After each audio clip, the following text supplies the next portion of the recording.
You see it in every photo of New York. 102 floors of steel and stone piercing the sky. The Empire State Building. But here's what you don't see. A Pennsylvania steel mill that ran 24 hours a day, 7 days a week, forging 60,000 tons of steel beams. Each one numbered. Each one designed for a specific floor. Each one shipped by train to Manhattan in a race to build the tallest building on Earth in just 410 days.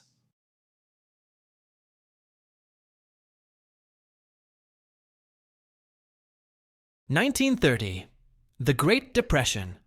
Millions unemployed. Soup lines stretched for blocks. Banks failed daily. And one ambitious project. Build the world's tallest skyscraper faster than anyone thought possible. Not just as a building, as a symbol. Proof that American industry could still achieve the impossible. The steel for that building came from one place, Bethlehem Steel plant in Pennsylvania. The mill employed thousands. For workers in 1930, a job at Bethlehem Steel meant survival. Today, we're going inside that mill to see how they turned raw iron ore into the skeleton of an icon. This is the journey of steel, from furnace to sky.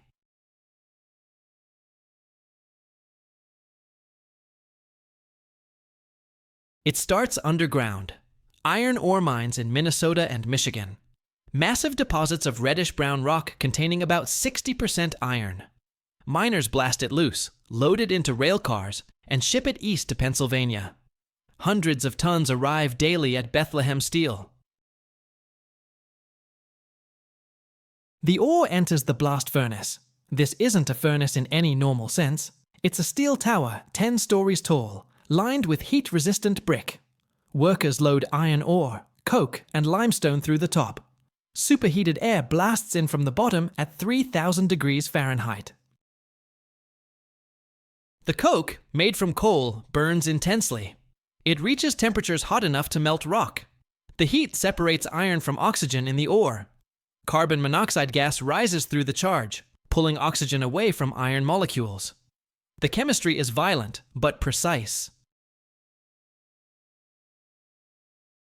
Inside, a chemical reaction tears oxygen away from iron ore. The pure iron melts and sinks to the bottom. Impurities combine with limestone and float to the top as slag. The furnace produces 800 tons of molten iron every 24 hours, non-stop. Every few hours, workers tap the furnace. Molten iron, glowing white-hot at 2,700 degrees, pours into giant ladles. This liquid iron isn't steel yet. It contains too much carbon, making it brittle. To become construction-grade steel, it needs the Bessemer process.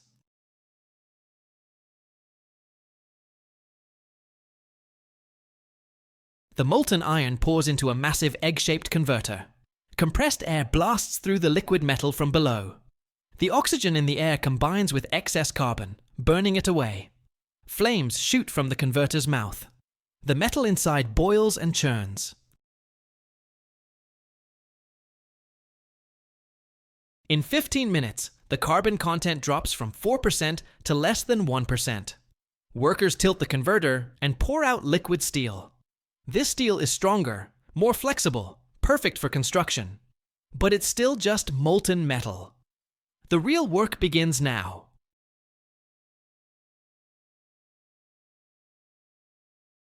The liquid steel flows into molds, forming massive rectangular blocks called ingots. Each ingot weighs several tons. They cool slowly, solidifying from the outside in. Once solid, cranes lift them and transport them to the rolling mill.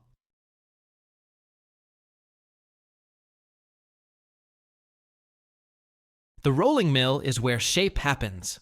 Giant rollers, powered by steam engines, squeeze and stretch the red-hot steel ingots. First pass, the ingot flattens into a thick slab. Second pass, narrower rollers shape it further. Third pass, the steel begins to look like a beam. For the Empire State Building, Bethlehem Steel produced I-beams.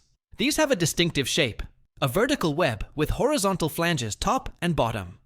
This design provides maximum strength with minimum weight. The I-beam is engineering genius in steel form.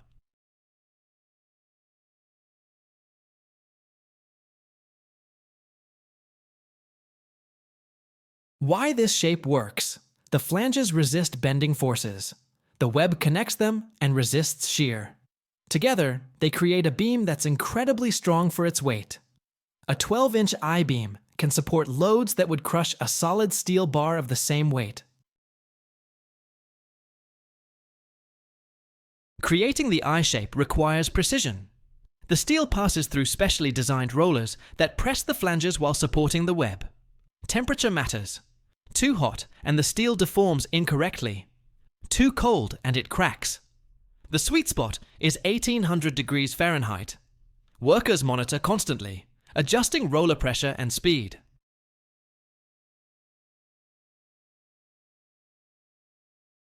Each beam comes off the mill glowing orange, still over 1000 degrees.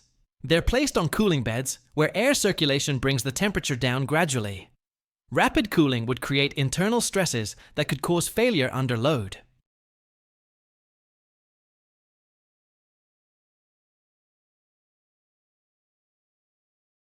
Once cooled, each beam gets inspected. Straightness, dimensions, surface quality. Any defect means rejection. For the Empire State Building, tolerances were measured in fractions of an inch. A beam meant for the 75th floor had to fit perfectly with beams from the 74th and 76th.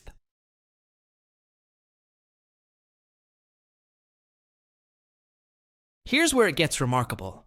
Bethlehem Steel didn't just produce generic beams. Every single I-beam for the Empire State Building was custom designed. Architects and engineers specified exact lengths, thicknesses, and connection points. The mill produced over 15,000 individual pieces, each one unique.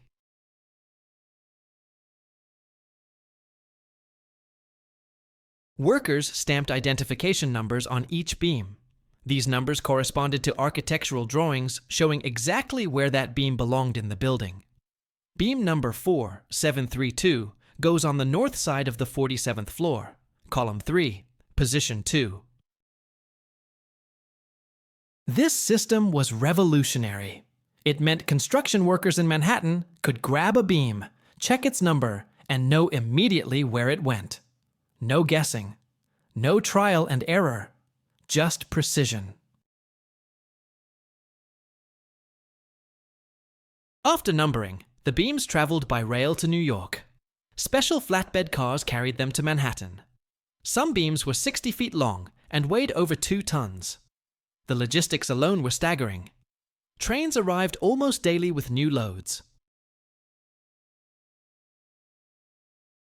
At the construction site, the real race began. March 1930. Ground breaks. The foundation goes in fast. By April, steel erection starts. And here's the crazy part. They built 5 floors per week. 5 floors. Every week. For months. 3,400 workers on site. Riveters, crane operators, iron workers. The sound was deafening.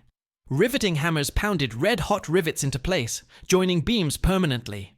Each rivet had to be installed while still glowing, then cooled to create an incredibly strong connection.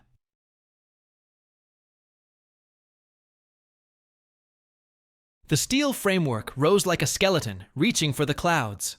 No safety harnesses, no modern regulations. Men walked on narrow beams hundreds of feet above the street. Falls were common.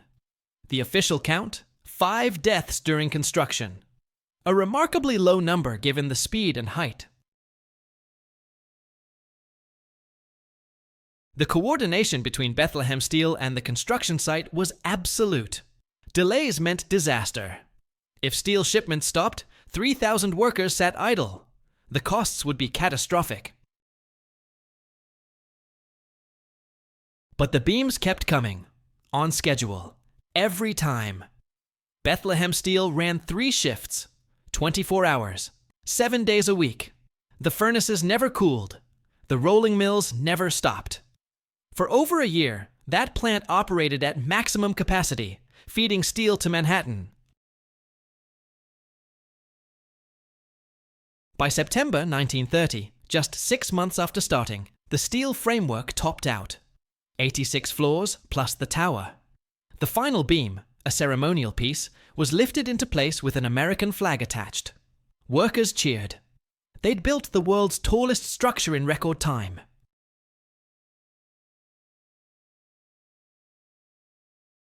From there, workers added floors, walls, windows, and interior finishes. On May 1, 1931, President Herbert Hoover pressed a button in Washington, turning on the building's lights. The Empire State Building officially opened.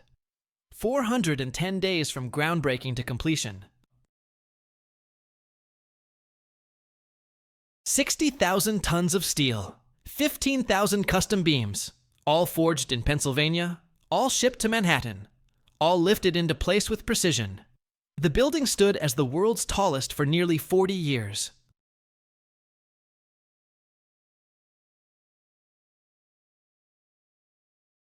Bethlehem Steel went on to supply steel for the Golden Gate Bridge, the Hoover Dam, and countless other American landmarks.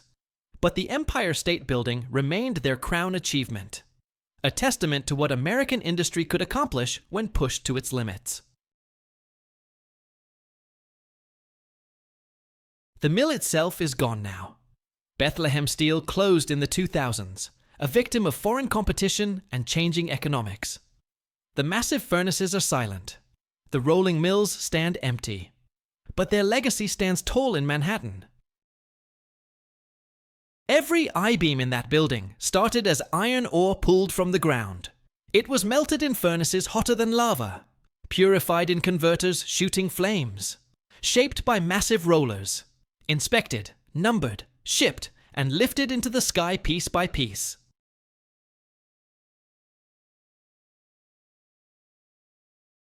Next time you see the Empire State Building, remember this. It's not just architecture. It's 60,000 tons of Pennsylvania steel. Each beam forged in fire. Each piece designed for one specific spot. Each ton part of a 410-day miracle. From ore to icon, from furnace to skyline. This is how they built New York. Thanks for watching. Hit that like button and subscribe for more stories about the industrial achievements that built America. See you next time. Astronauts on the International Space Station look down at Earth and see oceans, mountains, cities. And one thing that shouldn't be visible from 240 miles up, but absolutely is, a hole in the ground in Utah. Not a natural crater, not a volcano, a mine. The Bingham Canyon Copper Mine, the largest man-made excavation on Earth. This hole is 3/4 of a mile deep and 2.5 miles across. If you stood at the rim, downtown Salt Lake City would fit inside with room to spare. Every single day, workers remove 450,000 tons of rock from this pit. That's enough to fill the Empire State Building. Every single day. Today, we're going inside Kennecott's Bingham Canyon mine to see how 100 years of digging created a hole visible from space and transformed the global copper industry. This is the story of the world's most productive copper mine. The story begins in 1863, when soldiers discovered copper outcrops in Bingham Canyon, about 20 miles southwest of Salt Lake City. For decades, small mining operations tunneled underground, following veins of high-grade copper ore. But the ore bodies were complex, twisted, difficult to follow. Mining was slow, expensive, and dangerous.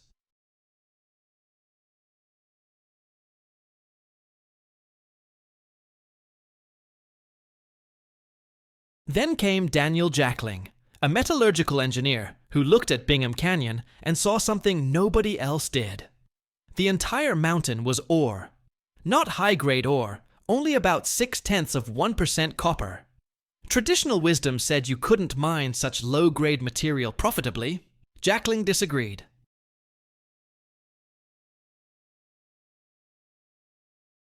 In 1906, Jackling convinced investors to try something radical: open-pit mining on a massive scale.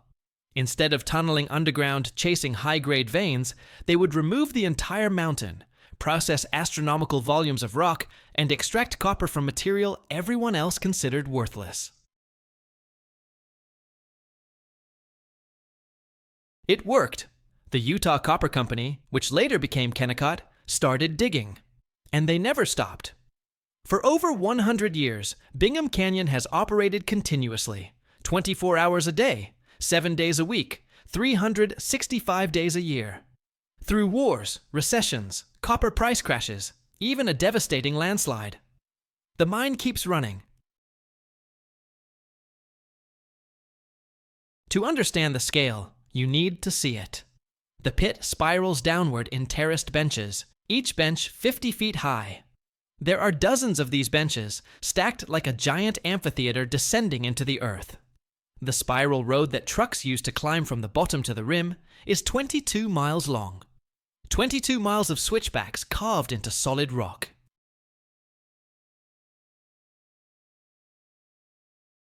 Standing at the bottom and looking up, the rim seems impossibly far away. The walls rise at carefully calculated angles, stable but steep. The deepest point is 3,900 feet below the rim. That's deeper than the tallest building in most cities is tall. Mining happens in a carefully choreographed sequence that runs around the clock.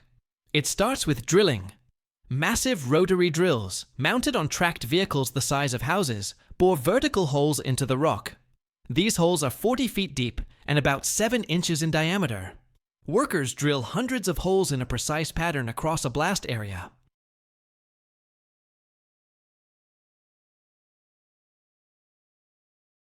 Then comes blasting. Crews pump thousands of pounds of explosives into the holes, connect everything with detonating cord, and evacuate the area. When the blast goes off, the explosion is carefully designed to fracture the rock into pieces the shovels can handle. Too big, and the shovels can't pick them up. Too small, and you've wasted explosive energy. After the blast, the loading shovels move in. And these aren't typical construction equipment. We're talking electric rope shovels that stand 7 stories tall and weigh over 3 million pounds. The bucket capacity is 98 tons. A single scoop fills a pickup truck bed dozens of times over. The shovels load the blasted rock into haul trucks, and here's where things get truly insane. These aren't trucks in any normal sense. They're 400-ton capacity mining vehicles that cost over $5 million each. The wheels alone cost $50,000 apiece and weigh over 11,000 pounds. That's heavier than 2 elephants per wheel.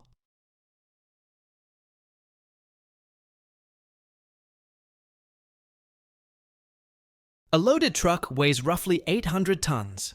The engines produce 3,500 horsepower. And these monsters climb a 10% grade, carrying massive loads up that 22-mile spiral road from pit bottom to rim.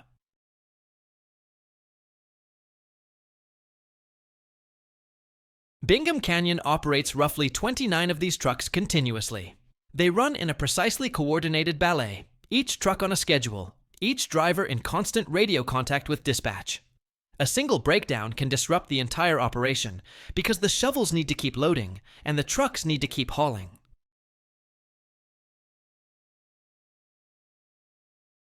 The trucks dump their loads at one of several destinations, depending on what they're carrying. High-grade ore goes to the concentrator. Lower-grade material goes to leach pads.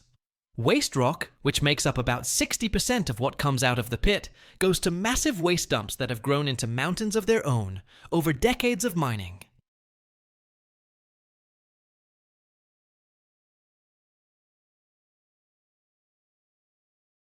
The concentrator is where chemistry takes over. Crushers reduce ore to gravel, then ball mills grind it into powder. The powdered ore mixes with water and chemicals in flotation cells. Air bubbles cause copper minerals to float as froth that workers skim off.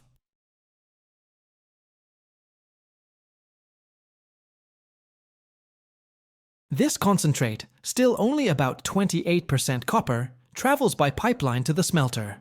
The smelter is a separate facility where extreme heat takes over. Furnaces operating at over 2,000 degrees Fahrenheit melt the concentrate. The molten material separates by density. Pure copper sinks to the bottom. Impurities float to the top as slag. The copper then moves to the refinery, where electrolysis produces sheets of 99.99% pure copper. These cathode sheets, each weighing about 375 pounds, stack for shipment to manufacturers worldwide. This copper becomes electrical wire, plumbing, electronics, everything modern civilization depends on.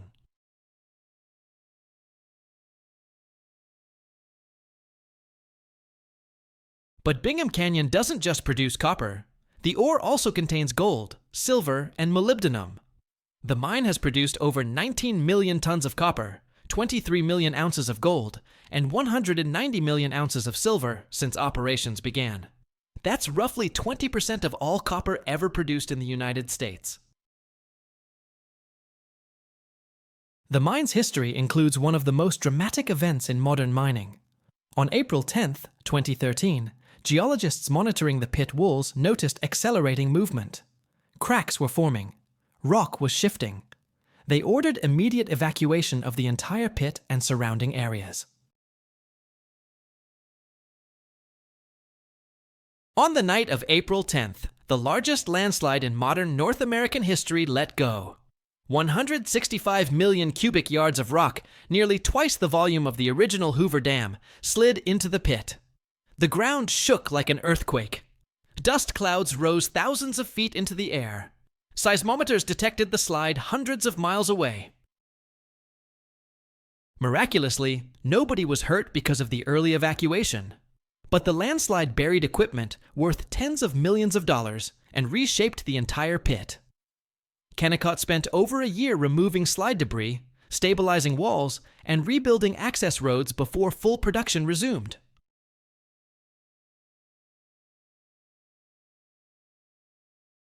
The slide was a reminder that open-pit mining at this scale pushes engineering limits. The walls are monitored continuously by radar, GPS sensors, and geologists who analyze every crack and movement. Modern technology allows prediction and prevention of most failures, but the forces involved are enormous. Environmental concerns have shaped modern operations.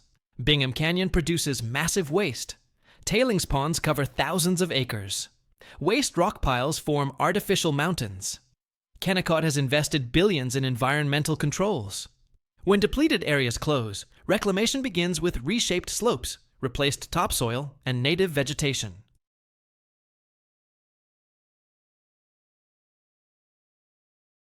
The mine's future depends on copper prices and remaining reserves.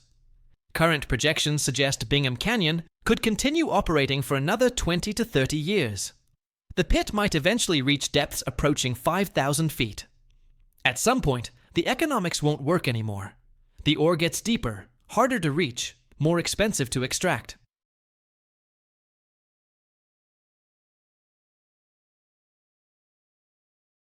But for now, Bingham Canyon remains one of the most productive copper mines on Earth. Roughly 1,500 workers operate the mine, concentrator, smelter, and refinery complex. Annual production varies, but typically runs around 200,000 tons of copper, roughly 2% of global supply.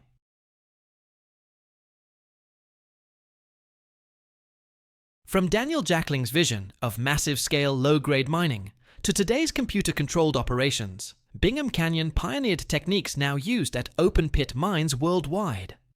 The concept of processing huge volumes of low-grade ore efficiently revolutionized the entire mining industry.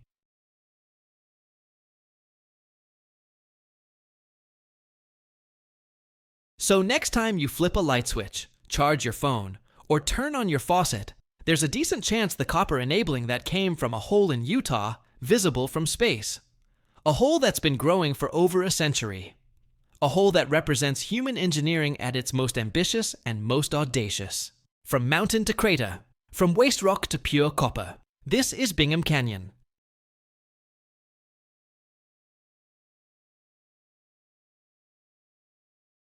Thanks for watching. Hit that like button and subscribe for more incredible stories about the largest, deepest, and most extreme industrial operations on Earth. See you next time. December 2018. A warehouse in New Jersey catches fire. Firefighters arrive expecting a routine blaze. But when water hits the flames, something terrifying happens. The fire intensifies. Explosions ripple through the building. What they didn't know: thousands of lithium-ion batteries were stored inside, and lithium fires don't care about water. Americans throw away over 3 billion batteries every single year. AA batteries, phone batteries, laptop batteries, car batteries. Most people toss them in the trash without a second thought. But here's the problem. One single AA battery contains enough toxic material to contaminate 600,000 liters of water. And a lithium-ion battery from your laptop? That's a bomb waiting to go off. Today, we're going inside America's battery recycling facilities, where some of the most dangerous and valuable waste on the planet gets transformed back into raw materials for new batteries. This is the hidden industry, keeping our electronic world from becoming a toxic nightmare. Let's start with the scale of the problem. The average American household has over 50 batteries at any given time. Remote controls, flashlights, smoke detectors, toys, phones, laptops, tablets, power tools, electric toothbrushes. We're drowning in batteries. And here's the crazy part. Until recently, most of these just went straight to landfills. For decades, the standard procedure was simple. Throw batteries in the trash, bury them in a landfill, hope for the best. Zinc, manganese, lithium, cobalt, nickel, lead. All of it leaching into groundwater. That started changing in the 1990s when California became the first state to ban battery disposal in regular trash. Other states followed slowly, but enforcement was practically non-existent. Even today, less than 5% of household batteries get recycled nationwide. Then came the electric vehicle revolution. Suddenly, we weren't just dealing with AA batteries anymore. Tesla Model S battery packs weigh 1,200 pounds and contain massive amounts of lithium, cobalt, and nickel. Materials worth thousands of dollars per pack. Materials that are becoming increasingly scarce globally. This caught the attention of J.B. Straubel, Tesla's co-founder and former chief technology officer. In 2017, he left Tesla and started Redwood Materials with a single mission: build America's battery recycling industry from scratch. But before we get to the cutting edge, let's follow a typical battery's journey through the recycling system. It starts with collection. Unlike aluminum cans or glass bottles, you can't just throw batteries in your curbside recycling bin. They require special handling.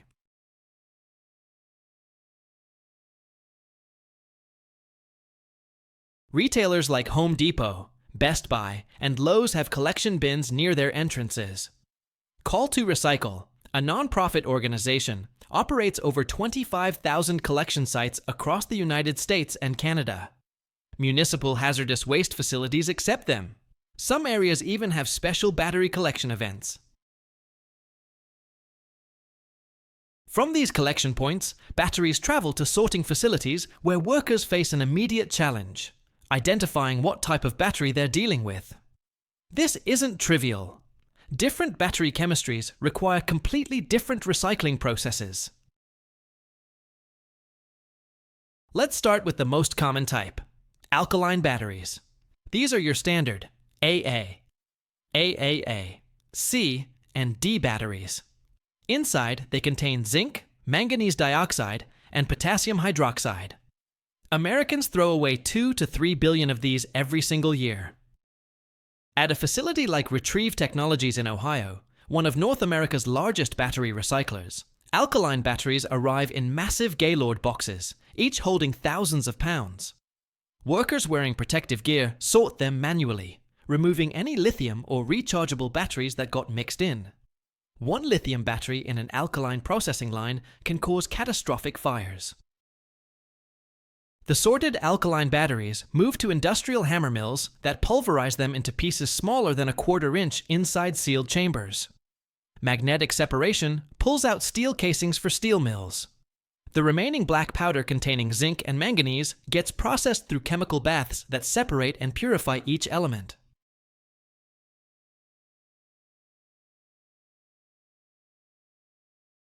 The zinc gets refined to 99.9% purity and sold to galvanizing companies that use it to rust-proof steel. The manganese oxide goes to fertilizer manufacturers or gets used in new battery production. Even the plastic labels and paper sleeves get recovered and sent to paper mills.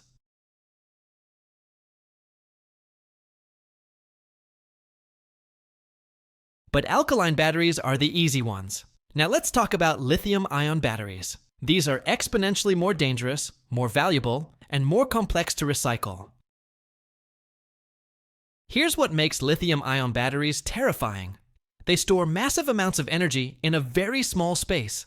That's great for your phone. That's terrible for recycling. A damaged lithium-ion battery can enter thermal runaway, a chain reaction where the battery heats itself to over 1,800 degrees Fahrenheit, releases toxic fumes, and can reignite multiple times even after the fire appears extinguished. And here's something most people don't know. Lithium fires can burn underwater. Adding water to a lithium fire can actually make it worse by producing hydrogen gas. Firefighters dealing with electric vehicle fires have to let them burn out or use specialized suppression systems.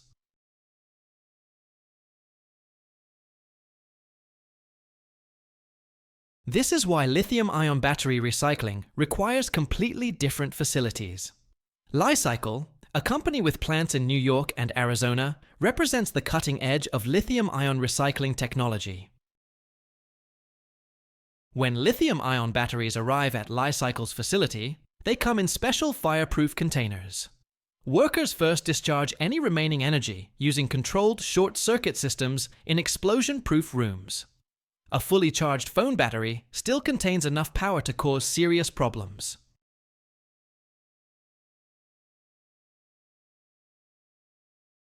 Next comes the most critical step: shredding in an inert atmosphere. The batteries enter a sealed chamber flooded with argon gas, which prevents oxygen from reaching the shredding process. Without oxygen, fires can't start. Inside this chamber, industrial shredders tear the batteries apart. What emerges is called black mass. This fine black powder is the holy grail of battery recycling. It contains lithium, cobalt, nickel, manganese, and graphite all mixed together. These materials are worth thousands of dollars per ton, but separating them requires sophisticated chemistry.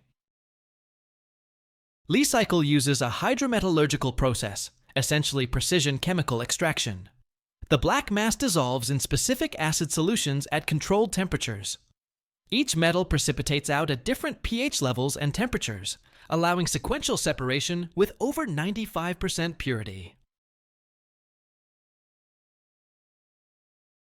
The recovered lithium carbonate, cobalt sulfate, and nickel sulfate go directly to battery manufacturers. These materials are chemically identical to freshly mined materials, but require 80% less energy to produce. And here's the kicker. The United States imports over 80% of its lithium and nearly 100% of its cobalt. Recycling makes America less dependent on foreign mineral supplies.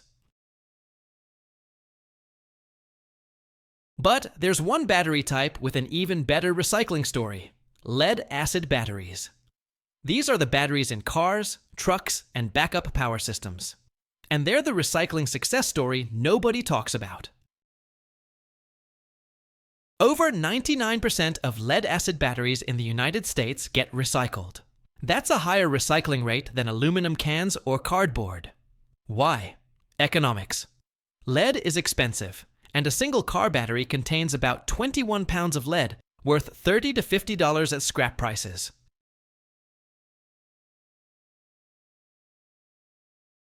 When you buy a new car battery, retailers charge a core charge, typically $10 to $20, which you get back when you return your old battery.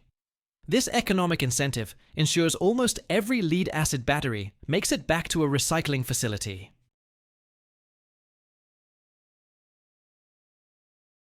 At facilities like Aqua Metals in Nevada, recycling uses electricity and chemistry instead of furnaces, eliminating toxic lead emissions. Batteries get drained, broken apart, and the lead plates go into electrochemical cells where electrical current causes pure lead to plate out. Plastic cases get recycled. Even the acid converts into sodium sulfate used in laundry detergent. Now let's talk about the economic reality driving all of this. Battery recycling isn't just about being environmentally responsible, it's about capturing incredibly valuable materials. A single electric vehicle battery pack contains about 15 pounds of lithium, 20 pounds of cobalt, and over 100 pounds of nickel. At current market prices, that's roughly $3,000 to $5,000 worth of raw materials. Multiply that by millions of electric vehicles hitting the road over the next decade, and you're looking at a multi-billion-dollar industry.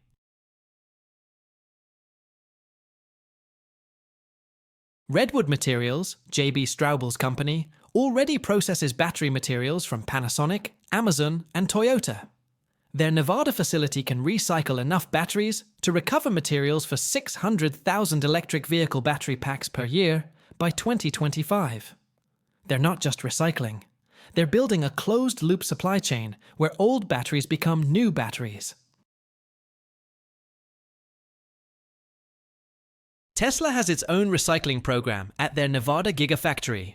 They claim to recover 92% of battery materials, including the critical cathode elements. Manufacturing scrap, defective cells, and end-of-life packs all feed back into new battery production. The environmental impact extends beyond preventing toxic waste. Mining lithium requires pumping massive groundwater in Chile's Atacama Desert, devastating local water supplies. Cobalt mining in the Democratic Republic of Congo has serious human rights concerns. Recycling 1 ton of lithium-ion batteries recovers enough material for 50 new battery packs, while eliminating the need to mine 500 tons of ore.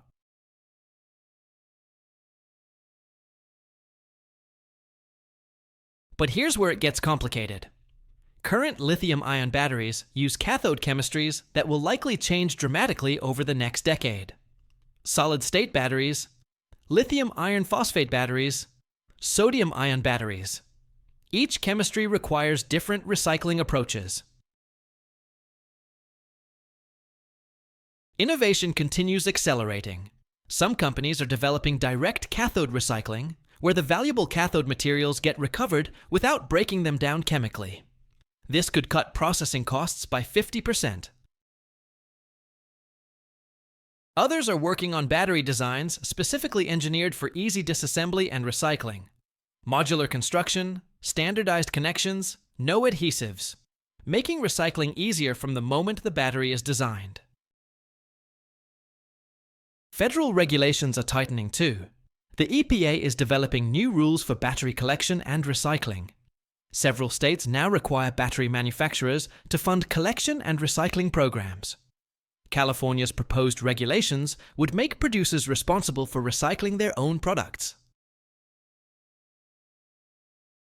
The goal is ambitious: create a circular battery economy where materials flow from old batteries to new ones indefinitely. Where mining becomes the exception, not the rule. Where America builds a strategic reserve of critical materials, not in underground vaults, but in recycling facilities, processing yesterday's electronics into tomorrow's clean energy infrastructure. From your TV remote to electric buses, from power tools to grid storage systems, batteries are everywhere and growing exponentially. The International Energy Agency projects will need 40 times more lithium by 2040 to meet electric vehicle demand alone.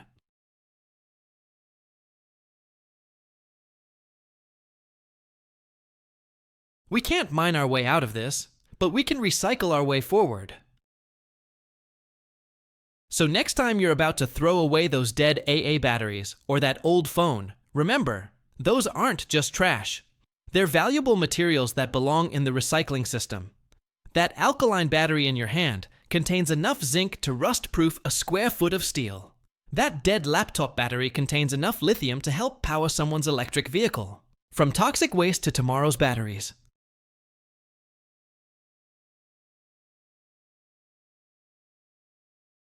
Thanks for watching. Hit that like button and subscribe for more incredible stories about the industries transforming our waste into resources.